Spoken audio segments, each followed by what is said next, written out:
ومنها نخرجكم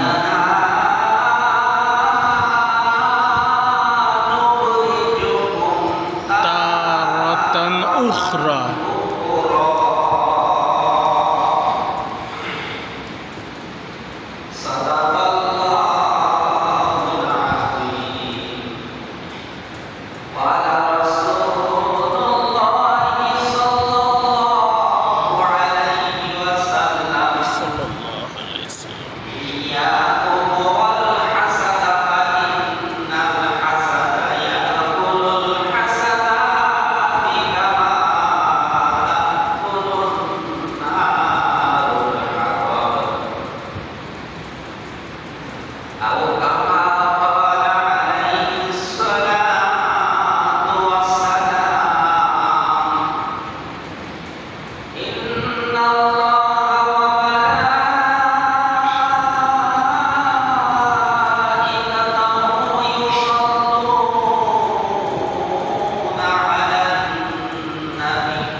صل على سيدنا مولانا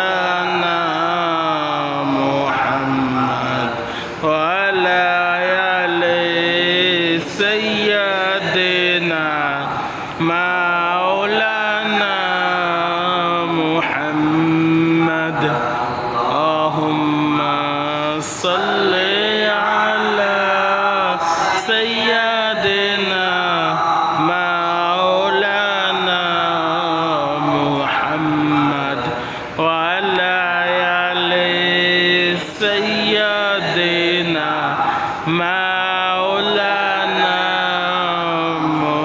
محمد علا بكماله كشف التجى في جماله حسنت جميع خصاله صلوا عليه وعاله إله إلا الله لا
ইলাহা ইল্লাল্লাহ লা ইলাহা ইল্লাল্লাহ ইলাহা ইল্লাল্লাহ লা ইলাহা ইল্লাল্লাহ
মুহাম্মাদুর রাসূলুল্লাহ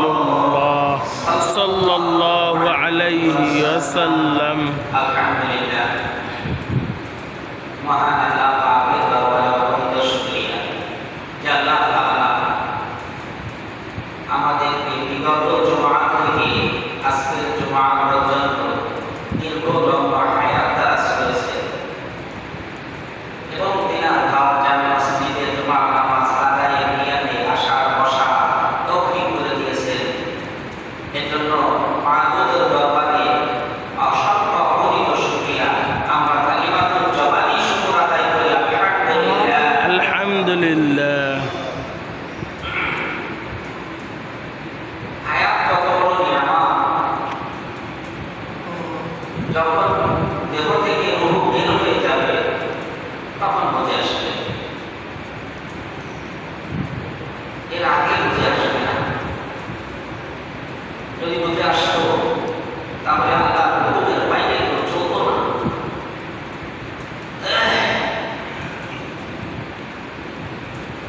হায়াতের রশ্মি প্রতিদিন খাটো হইতেছে। হায়াত পর্যন্ত আমরা তো বেঁচে আছি, এটাকে হায়াত বলে। এই হায়াতের রশ্মি প্রতিদিন খাটো হইতেছে। খাটো হইতে হইতে একটা সময় নাই হয়ে যাবে, আপনার আমার জীবনের বাতি নিভে যাবে। তখন আর কেউ বলবে না ওই যে চাঁদনি, বলবে চাঁদনিয়ার লাশ। বলবে আপনার আমার নাম বলবে মোস্তফার লাশ, মোস্তফা কেউ বলবে না। কি বলেন? ঠিক। সত্য না মিথ্যা? সত্য।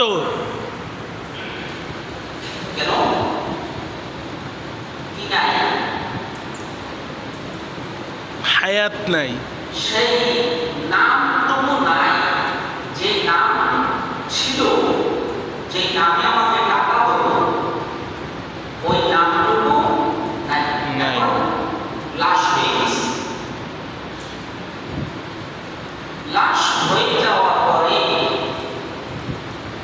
আপনাকে আমাকে যখন দুনিয়ার জমিনের উপরে রাখা হবে না, রাখবে না,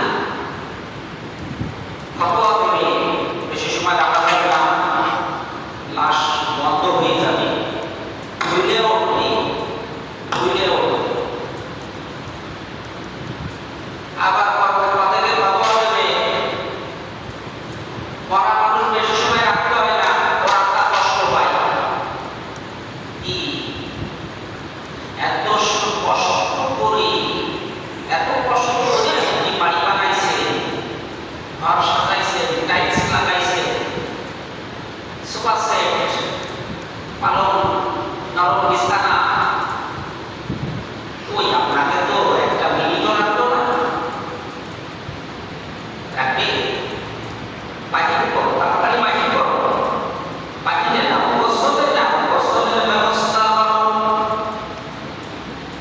তাড়াতাড়ি নামাজ পড়তে হবে, নইলে মাইয়াদের আত্মা কষ্ট পাবে। কত আদের, কত আদরের সন্তানেরা কত মায়া করেছেন আপনার ছেলের জন্য, আপনার মেয়ের জন্য, কত কষ্ট করেছে। অথচ সেই ছেলে বলতেছে চাচা বাবাকে তাড়াতাড়ি দাফন করার ব্যবস্থা করে। কেন এত জ্বালা করতেছে? কেন 60 বছর, 70 বছর, 80 বছর পর্যন্ত পরিশ্রম করে তোমাদেরকে খাওয়াইয়া লালন পালন করেছে। আজকে 2টা মিনিট তোমার সহ্য হচ্ছে না, তুমি এসে বিরক্ত শুরু করেছো, চাচা বাবাকে তাড়াতাড়ি কবর দেওয়ার ব্যবস্থা করে। বিরক্ত কেন? কারণ কি? কারণ কি? আমি নাই, কি নাই? সে আব্দুর রহমান নাই কি? ওই জন্য বিরক্ত হইতেছে, দেরি করা যাবে না। রাখো, ঢাকা থেকে লোক আসবে, আত্মীয় আসবে, বিদেশ থেকে আসতেছে, একটু দেরি করো। বলে না, অত অপেক্ষা করা যাবে না, অত অপেক্ষা করা যাবে না। আপনাকে আমাকে রাখবে না। এবার গোসল করাইয়া গরম পানি, বড়ই পাতা গরম পানি গোসল করাইয়া, সাবান মাখাইয়া, আতর লাগাইয়া, সুরমা লাগাইয়া, সুন্দর মতো আপনাকে একটা প্যাকেট করবে সাদা মার্কিন কাপড় দিয়া। ওটা মার্কিন কাপড় দিবা কেন? তোমার বাবা কত টাকা খরচ করেছে তোমার জন্য, তোমার বাবা কত টাকার বড় বিল্ডিং বানাই দিয়ে গেছে, কত টাকা ব্যাংকে জমা করে দিয়ে গেছে, একটু টরে কাপড় দিলে তো হইল। কি একটু টরে কাপড় দিলে পারতা না? তোমাকে টাকা অভাব হয়ে যেত? হ্যাঁ, কেন দেবা না? টরে কাপড় কেন দেবা না? একটু দামি কাপড় কেন দেবা না? ওই দোকানে মার্কিন কাপড় পলিস্টার সাদা মার্কিন, ওই দোকানে সস্তা, সবচেয়ে সস্তা কাপড় দিয়ে তোমাকে বেচানো হবে। কেন একটু দামি কাপড় দিলে অসুবিধা হইল না, না?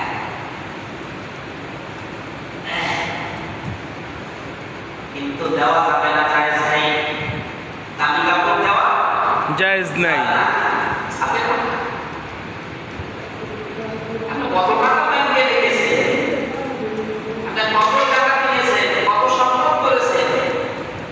তার থেকে একটু টলে কাপড় দিলে কি অসুবিধা হতো? কিন্তু মাসলাটা জায়েজ নেই। ওই মাটি, আপনি কোটি কোটি টাকার মালিক, কোটি কোটি টাকার মালিক, ওই মাটির কাপড় একেবারে পথের ভিখারি, পথের ভিখারি মাটির কাপড় একই। তাই উৎসব হিসাবে লাভের কোথায়? আপনি বলি আমি ধরি, আপনার আমার লাভের কোথায়? একটু পার্থক্য করে দেন আমাকে। যেই দোকানের কাপড় আমাকে দেবে, সেই দোকানের কাপড় আপনাকেও দেবে, তাহলে আপনার আমার ভিতরে পার্থক্য কোথায়? এত বিধান কিসে? এত ধনী আপনি কিসে? হ্যাঁ, এত টাকার বড় কিসে? এত টাকার বড় কিসে? এত টাকার বড় আপনাকে তো ওই দোকানের মার্কিন কাপড় দেবে, যে দোকানের মার্কিন কাপড় একজন পথের ভিখারিকে দেওয়া হবে। কিসের অহংকার করেন আপনি? দোকান থেকে সস্তা মার্কিন কাপড়, একেবারে কম দাম যে কাপড়গুলো, ওই কাপড় সাদা মার্কিন কাপড় দিয়ে আপনাকে বেচাইয়া সুন্দর মতো একটা প্যাকেট বানাবে। একটা প্যাকেট বানাইয়া কাটিয়ার উপরে যখন রাখবে, সন্তানেরা একটু দেখার জন্য আবদার করবে, দাবি করবে, চাচা বাবাকে একটু দেখানো যাবে নাকি? বলে না, আর দেখানো যাবে না, আর দেখানো যাবে না।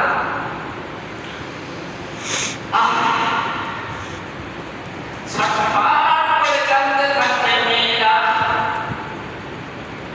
বাবা মারা গেলে দেখবে সবচেয়ে বেশি কাঁদবে মেয়েরা।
لله ওই সময় সুন্নাত,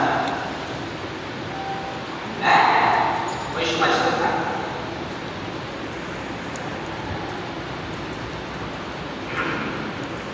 একটু কেবলার দিকে মুখটা কেবলার দিকে রাখো সুন্নাত, মুখটা কেবলার দিকে রাখো সুন্নাত, হ্যাঁ মুখটা কেবলার দিকে রাখো সুন্নাত। সারা জীবনে এই সুন্নাতের কথা আপনার মনেও ছিল না যে ডাইন কাতে কেবলার দিকে মুখ করে শোয়া সুন্নাত ঘুমানোর সময়, কয়েকজনের মনে থাকে, হ্যাঁ ডাইন কাতে এই ডাইন কাত বলতে ওইভাবে ডাইন কাতে কেবলার দিকে মুখ করে শোয়া সুন্নাত। এই সুন্নাত আপনি সারা জীবনে পালন করেন নাই, কবরে যেয়ে পালন করতে হবে। একটা নিয়ম, আপনার নিয়ম মানতে হবে। আপনি জীবিত থাকতে মানেন চাই না মানেন, মরার পর মানতে হইতেছে। দেখেন মরার পরে মানতে হইতেছে।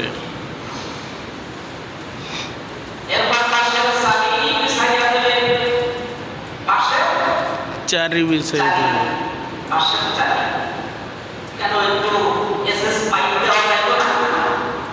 হ্যাঁ পয়সা খরচ করে একটু অনেক টাকাই তো তোমার বাবা পেয়ে গেছে, কোটি কোটি টাকার বাড়ি, এসএস পাইপ দিয়ে দিতে পারবে না? পাশের সালি দিতে হবে কেন? নিয়ম নিয়ম নিয়ম মানতে হবে। তুমি যত কোটি কোটি হবে না, পাশের সালি তোমার জন্য। ঢাকায় এক লোক মারা গেছে, ছেলেরা অনেক বড় ভাবিল, কোটি কোটি টাকার বাড়ি, বলতেছে ইমাম সাহেব হুজুর আমি একটু ফোম বিছাইয়া ফোমের চাচির বানাইয়া কবরে আমার বাবার জন্য একটু বিছাইয়া দেই। বলতেছে জায়েজ নেই। বুঝেন না কথা? কবরের নিচে মাটিতে একটু ফোমের চাচির বানাইয়া, ফোম দিয়ে একটু চাচির বানাইয়া, ওটা বানাইতে তো বেশি সময় লাগে না, টাকা থাকলে, হ্যাঁ একটু বিছাইয়া দেই হুজুর, জায়েজ নেই। বারবার মাটিতে শোয়াইতে হবে, মাটিতে শোয়াইতে হবে, পাশের চালিয়ে দিতে হবে, এসএস পাইপ দিতে হবে না, উপরে ভোলা পাতা দিতে হবে, কলা পাতা দিতে হবে, কার্পেট বিছাইয়া দিতে হবে না। কবরের উপরে কার্পেট বিছাইয়া দিতে পারতো না, টাকা নাই মানুষের।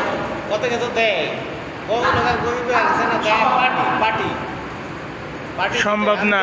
পাটি ওগলা পাতা পাটি, ওগলা বাতা এটা হলো ওগলা পাতা পাটি। কার্পেট ছাড়ে, কার্পেট হলো যে আমরা মসজিদে শীতকালে লাগে, হ্যাঁ। ওই ধরনের দামি জিনিস। এগুলো জায়েজ নাই। কার্পেট দেওয়া যাবে না, ওগলা পাতা দিতে হবে, কলা পাতা দিতে হবে। দিয়া খাইয়া দেওয়া হয়ে গেল, এইবার মাটি হাতে নিয়ে বলবে ইনহা হ্যাঁ খলাকনাকুম ওয়া মিনহা নুইদুকুম। জি বয়ানের শুরুতে এই আয়াতটা তেলাওয়াত করেছে, মিনহা খালাকনাকুম, ওয়া মিনহা এই মাটি দিয়ে তোমাকে বানানো হয়েছে।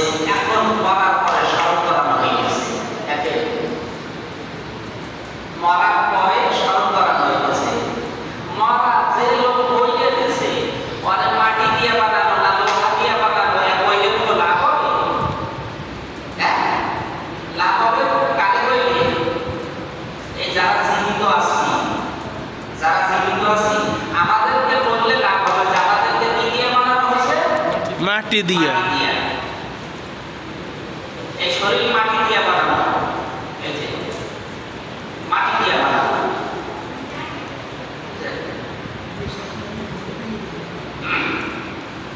মিনহা খালাকনাকুম, এক মুষ্টি মাটি দিল,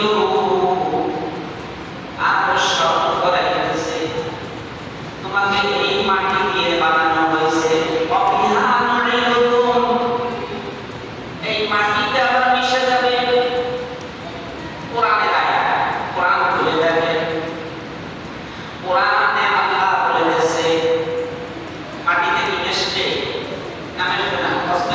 পসবো হ্যাঁ পসবো এই মাটি দিয়ে তোমাকে বানানো হয়েছে অফিহা মাটিকুম, এই মাটির মধ্যে তুমি মিশে যাবে, মাটি তোমাকে গ্রাস করবে, খেয়ে ফেলাবে, তুমি মাটি হয়ে যাবে।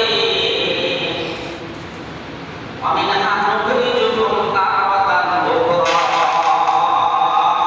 এই মাটি থেকে তোমাকে আবার উঠতে হবে। কোরআনের কথা, এই মাটি দিয়ে বানানো হয়েছে, এই মাটির সাথে তুমি মিশে যাবে, এই মাটি থেকে আবার তোমাকে উঠতে হবে। করতে পারবে? সম্ভব না। মাটিতে বসে হইলে সব মাটি মাটি সব বসে সমান হয়ে যাবে, করবো কেমনি? সম্ভব? সম্ভব না।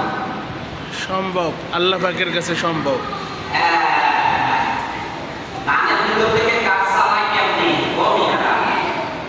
হ্যাঁ, কথা কয় না দিয়ে ধানের ভিতর থেকে গাছ চালায় কেমনি? ধান পাকলে, ধান যদি পাকায় পাকা হয়, একটা গাছ পাওয়া যাবে, গাছের কোনো চিহ্ন পাওয়া যাবে? তো ধানের ভিতর থেকে গাছ বের হলো কিভাবে? আল্লাহ বাদ করছে। আপনার চোখের সামনে আপনি দেখতেছেন না যে ধানকে ভিজাইয়া যখন এরকম সালাদ বস্তা দিয়ে রাখিয়া তখন 2-3 দিন পরে গাছ জ্বালায়, এই মাটি থেকে কি মানুষ জ্বালাইতে পারবে না? পারবে। আল্লাহ আল্লাহ আল্লাহ কোরআনে বলছেন কি আমিনহা নুখরিজুকুম তারাতান উখরা, এই মাটি থেকে আবার তোমাকে উপরে উঠতে হবে। কোথায়? হাসরের ময়দানে। হাসরের ময়দানে। হাসরের ময়দানে তোমাকে উঠতে হবে। কি দিয়ে উঠতে হবে? নেক আমল আর বদ আমল। নেক নেক আমল। আমল আর বদ আমল, এই দুইটা জিনিস দিয়ে উঠতে হবে, আর কিছুর সাথে যাবে না। উলঙ্গ উঠবে সবাই, উলঙ্গ। পরনে কোনো বস্ত্র থাকবে না, কোনো কাপড় থাকবে না। মা আয়েশা সিদ্দিকা রাদিয়াল্লাহু তাআলা আনহা প্রশ্ন করে, ইয়া রাসূলুল্লাহ, হাসরের ময়দানে যখন সমস্ত মানুষ উলঙ্গ থাকবে, তখন মানুষ স্মরণ কিভাবে রাখবে? বললেন, ও আয়েশা রে, হাসরের ময়দানের অবস্থা যদি তুমি জানতে, এই প্রশ্ন করতে না। হাসরের ময়দানে এমন কঠিন অবস্থা হবে, কেউ কারোর দিকে তাকানো তো দূরের কথা, নিজের দিকে তাকানোর সময়টুকু পাবে না। এত কঠিন অবস্থা হবে হাসরের ময়দান, বড় কঠিন ভয়াবহ অবস্থা হবে। আর এই অবস্থার ভিতরে সমস্ত মানুষগুলো উঠে যাবে, সমস্ত মানুষ উঠবে, নেককার বদকার, শয়তান মস্তান বদমাইশ সব উঠবে, সব উঠবে, সব উঠবে। ওঠার পরে এবার একটা বাছাই হয়ে যাবে, বাতাসের মতো দুইটা একটা বাছাই হয়ে যাবে। বাছাইটা হবে কিভাবে? ভালো মানুষগুলো এক সাইড হয়ে যাবে, যেগুলো জান্নাতি, যেগুলো জান্নাতি। ওরা এক সাইড হয়ে যাবে, দৌড়াইতে এক সাইড হয়ে যাবে। আর যেগুলো জাহান্নামী অর্থাৎ এগুলা সূরাত থাকবে, জানোয়ার বান্দা, জানোয়ারের সূরাত, 10 সূরাত দিয়া হাসরের ময়দানে বদকারগুলি, গুনাহগারগুলি হাসরের ময়দানে উপস্থিত হবে। বলনা নাউযুবিল্লাহ। নাউযু বিল্লাহ। 10 রকমের জানোয়ার সূরাত দিয়া হাসরের ময়দানে উঠবে মানুষ।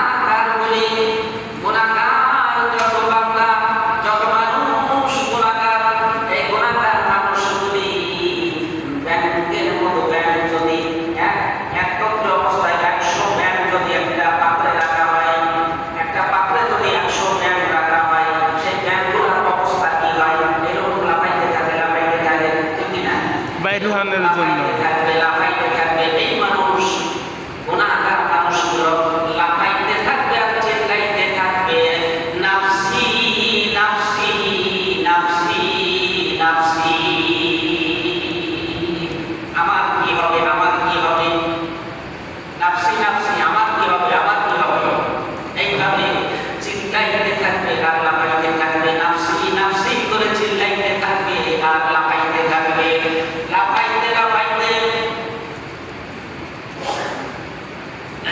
একদল নবী পূর্বে একদল নবীগণ তাদেরকে সার্টিফিকেট দেওয়ার পরে জান্নাতের সার্টিফিকেট পেয়ে যাবে, আগে পাওয়ার পরে তারা চলে যাবে জান্নাতের দরজায়, বেহেশতের গেটে চলে যাবে।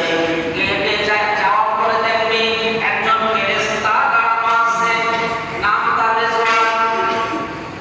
রেজওয়ান ফেরেশতার কাছে যাইয়া টিকিটগুলো পেশ করবে, পূর্বের নবীগণ টিকিটগুলো পেশ করবে।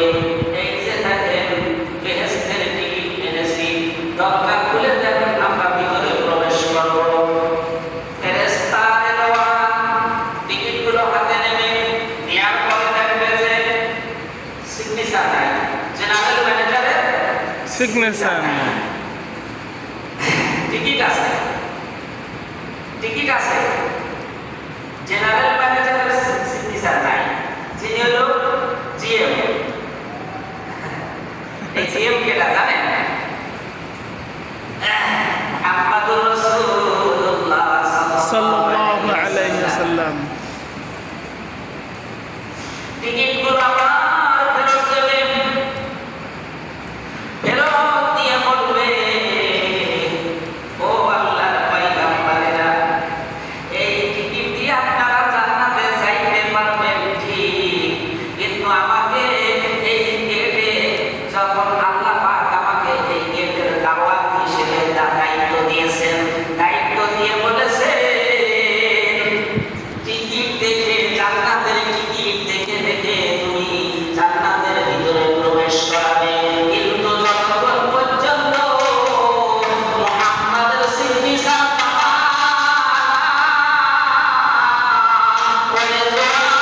ততক্ষণ পর্যন্ত একজন ব্যক্তিকেও জান্নাতে প্রবেশ করতে দেবা না। আল্লাহু আকবার। মুহাম্মাদের সিগনেচার না পাওয়া পর্যন্ত অন্য কোনো টিকিটওয়ালা বেহেশতে প্রবেশ করতে পারবে না। মুহাম্মাদি উম্মত আগে জান্নাতে যাবে। কারা আগে জান্নাতে যাবে? মুহাম্মাদুর উম্মত। মুহাম্মাদি উম্মত, মুহাম্মাদি উম্মত আগে জান্নাতে যাবে। এইবার ওই টিকিট হাতে নিয়া পূর্বের নবীগণ ময়দানের পাশে সারিবদ্ধ হইয়া দাঁড়াইয়া থাকবে, সারিবদ্ধ হইয়া দাঁড়াইয়া থাকবে। ওই যে গুনাহগার লোকগুলি, যেই লোকগুলি লাফাইতেছে আর লাফাইতেছে, এই দৃশ্য দেখে আর চোখের পানি গড়গড় করে ছাড়তে থাকবে। হাইরে, ময়দানের অবস্থা ভালো না, ময়দানের অবস্থা ভালো না। ভালো না। সারিবদ্ধ হইয়া নবীগণ দাঁড়াইয়া যাবে। লোকগুলি ওই নবীগণের কাছে যাইয়া আরজু পেশ করবে, চিনতে পারবে যে এই যে সর্বপ্রথম দেখা পাবে আদম শফিউল্লাহর সাথে। আদম শফিউল্লাহ আমাদের পিতা, আদম শফিউল্লাহ আমাদের পিতা। সর্বপ্রথম তার সাথে দেখা হবে। দেখা হলে আরজু করবে, আবদার করবে, ও আমাদের পিতা, ও বাবা, বাবা আমরা তো ধরা খেয়ে গেছি, বাবা, বাবা আমরা ধরা পড়ে গেছি, আপনি একটু সুপারিশ করেন তো বাবা, আল্লাহ যেন আমাদেরকে ক্ষমা করে দেয়, নসে কোন সময় জাহান্নামে অর্ডার দিয়ে দেবে, জাহান্নামে হুকুম দিয়ে দেবে, আমরা জাহান্নামে যাইতে হবে। আদম শফিউল্লাহ চোখের পানি ঝরঝর করে পড়তেছে, ঝরঝর করে চোখের পানি পড়তে থাকবে, আর চোখের পানি মুছবে, আর বলবেন ইয়াকুলু ইয়াউমাল কিয়ামাতি আদম শফিউল্লাহ নাফসি নাফসি। কি বলেছে? নাফসি নাফসি নাফসি নাফসি। ইয়াউমাল কিয়ামাতি আদম শফিউল্লাহ নাফসি নাফসি। আমার কি হবে?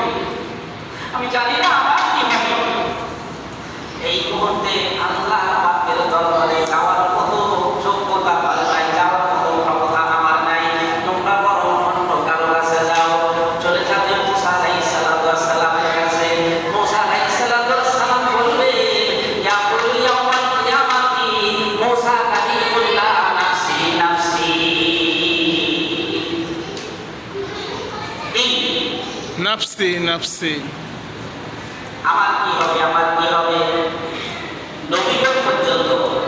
আর আপনার কিছু মনেই করেন না, ওজনটা এত কম, আপনাদের কিছু মনেই পায় না। খেয়াল করে কথা শুনি।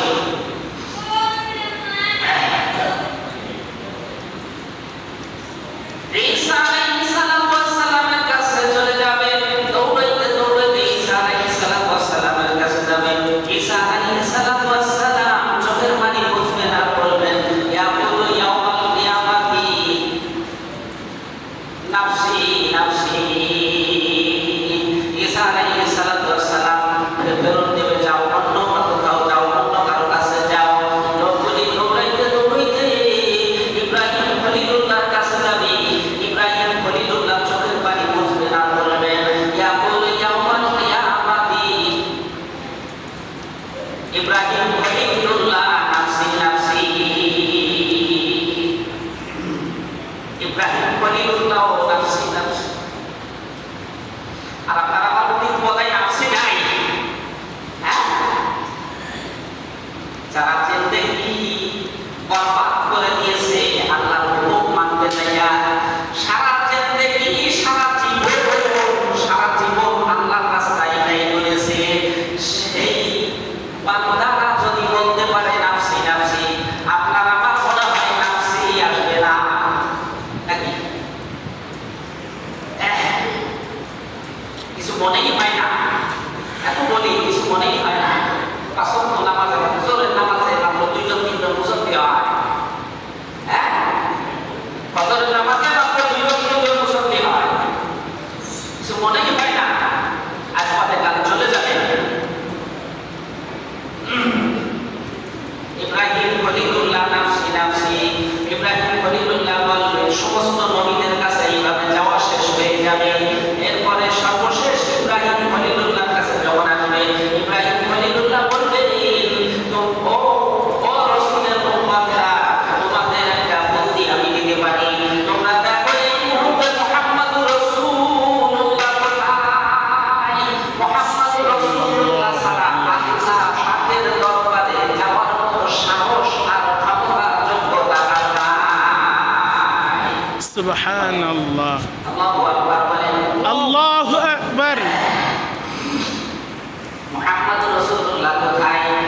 এইবার তালাশ করবে, কোথায় নবী, কোথায় মুহাম্মদুর রাসূলুল্লাহ, কোথায় কোথায়? তালাশ করতে থাকবে, দৌড়াইতে থাকবে, নাফসি নাফসি চিল্লাইতে থাকবে, হাত মুছতে থাকবে, তালাশ করতে থাকবে মুহাম্মদুর রাসূলুল্লাহ কোথায়। এইবার কাছের সাহাবী আবু বকর সিদ্দিক রাদিয়াল্লাহু তাআলা সময় তো নাই, ঠিক আছে? এইখান থেকে আগামী সপ্তাহে আল্লাহ আয়াতে বাঁচা করবে। কাছের সাহাবী আবু বকর সিদ্দিক রাদিয়াল্লাহু তাআলা, এই কথা মনে রাখবেন। পাকের আলহামদুলিল্লাহ, যাদের সুন্নাত